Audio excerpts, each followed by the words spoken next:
Hey guys, Kyle, the Death Knight of Anime here. So this is a bit of a strange one in order for me to do because technically I guess it isn't supposed to come out till until until freaking I don't know until freaking until tomorrow I guess. But honestly I think what I'm gonna do is I'm gonna knock out One Piece manga review today and the but I discovered it on it leaked a day early, I guess, on a few sites or something like that, or on like one or two sites, I guess. And I figured, you know what?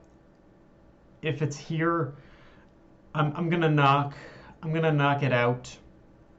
I'm gonna knock it and the and the and the One Piece anime and One Piece anime review out today. And I'm going to and then I'm gonna knock out the freaking the freaking My Hero Academia reviews tomorrow. I think it's the easiest way for me to do this right now. But yeah, with that said, let's jump into it. One Piece chapter 968. And so as the title says, this chapter is mostly focused on what happens in Wano after Roger surrenders to the government and Oden returns. Some other stuff happens too, but we'll get into that later. But yeah, let's talk about what happens in the bookend of the chapter with Oden basically learning everything that's happened in Wano since he was away and confronting Orochi. And you know, the real tragedy of it all is that it didn't need to be that way. In a certain respect, like it's debatable as to whether or not Odin would have been killed or not. But when you pretty much see it outright, when Odin returns, the citizens were pretty much already on Odin's side and willing to support him taking back like the title of Shogun and the throne and whatnot.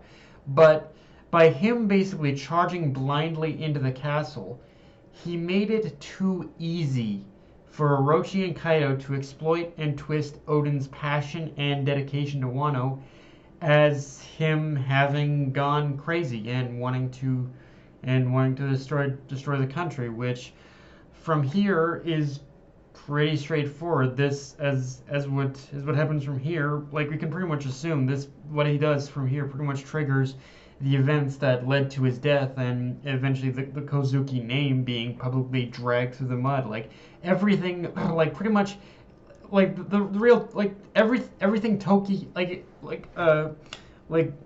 Kinemon himself said it best. Toki had spent the years that Odin was away, like pretty much building up Odin's reputation, and making sure he basically he wasn't viewed in a negative light. And then, in such an instant, Odin, whether knowingly or not, threw it all away. Like everything Odin did at the bookend of this chapter pretty much threw all of Toki's efforts away and in vain. Like it's it's hard to say really, but yeah, in so many respects, this is basically Odin being his own worst enemy. Um, now. And now, one thing that was interesting about this chapter is obviously that it's revealed that that Wano in this chapter is a post Kaido Wano. Even so, yeah, even when Odin was alive, Kaido was pretty much in charge, which I kind of knew that might be the case already from pretty much from the previous chapter where we saw that when Odin returned, it was already kind of like under Kaido's control and whatnot. But I am slightly disappointed we didn't get to see the events that led to Kaido taking over Wano. I mean, it's kind of, again, it's kind of one of those things where I don't mind necessarily that we don't get the details, as it'll make for possibly a great reveal later on. Hopefully, still we're gonna get that, but um, but there are a few details that definitely that need to be ironed out about this. That definitely need to be ironed out about what the events of how Kaido took over Wano, how that they went down. Um, that aside, though, the interesting part about all this was Orochi's plea to Oden when Oden like charges into the throne room, and how if anything happens to him, Kaido will retaliate. And there's two ways to view something like that. One way is that it was basically Oden warning that one way is that it was a warning of what was to come after this happened. After this happened, obviously, like if what we see right now, obviously that there's a little, obviously Kaido is kind of in charge, but is already in charge, but it could be that once this happened, like Kaido stepped up his efforts, and got more brutal in his regime. That's kind of one way to view it, but it was just that clear cut. The other way, though, in order to view what pretty much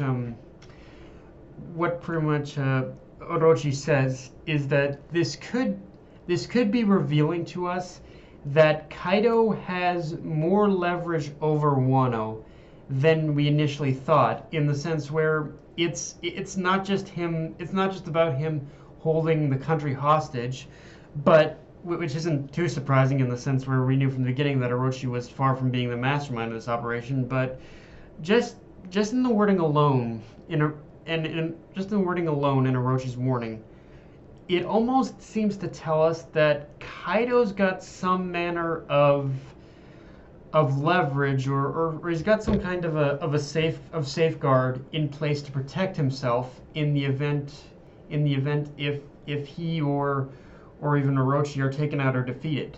Then, if it almost seems like if something were to happen to either of them, then pretty much Kaido would pretty much unleash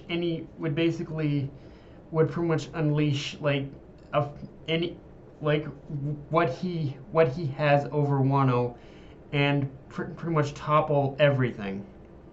And in the process, possibly even expose Wano to the world in some way, especially since just I know it's weird. I know it's weird to say in me dissecting just one scene of basically Orochi acting cowardly, but this chapter in itself, it gave off the vibe that part of what made this alliance between Kaido and Orochi possible is an exchange of information. A simple, Kaido has some kind of information that if unleashed, some information or some kind of weaponry or something that if unleashed could pretty much destroy all of Wano. That's kind of the vibe I'm getting from this. And so yeah, and now getting away obviously from that, another interesting thing about this chapter, and honestly through the past couple chapters, is we see Roger almost sort of preparing for the next successor. Of course, at the time he jokingly thought it was going to be Ace, but it's pretty clear now that prophecy was talking about Luffy. And I'm not gonna lie, this to me is basically Oda almost kind of bucking that chosen one prophecy stick in the ass, because we're being presented to it in a way where it's not shoving it in our faces and just saying, yeah, Roger made preparations for the next Pirate King, but it's not like he intended for it to be Luffy specifically. He just knew that someone was going to pick up where he and the Roger Pirates left off. And arguably, I guess other shonen have done this too, but in this particular case, it's not like it's not putting any one character in the like in the fucking forefront of it. It's just saying, yeah, this character is the one.